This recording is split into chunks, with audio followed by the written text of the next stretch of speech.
Tuesday afternoon லஞ்சுக்கு ரசமும் கருவாட்டு குழம்பு ஒயிட் ரைஸ் இது தான் வச்சுருந்தேன். ரசம் தாளித்து அதே பாத்திரத்துலேயே நான் குழம்பு வச்சாச்சு. இன்னொரு பாத்திரம் எடுத்தால் அதையும் வாஷ் பண்ணோம். அதனால் ஒரே பாத்திரமாக இருக்கட்டும், நான் அதுலேயே குழம்பு வச்சு முடிச்சிட்டேன்.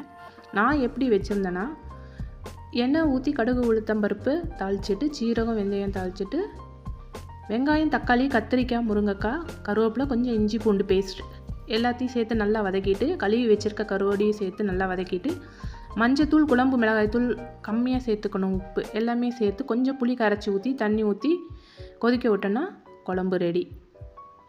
தொட்டுக்கிறதுக்கு முட்டை தான் செஞ்சுருந்தேன், அதுவே போதும்னு சொல்லிட்டாங்க.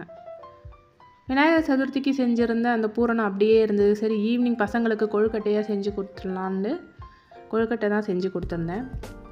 நேற்று ஒரு விநாயகர் சிலை பார்த்ததா சொல்லியிருந்தேன். அது கொளத்தூர் சைடில் தான் இருந்தது. கிட்ட போய் பார்த்தா தான் தெரிஞ்சது அது பித்தளை தட்டிலேயே அலங்காரம் பண்ணியிருந்தாங்க.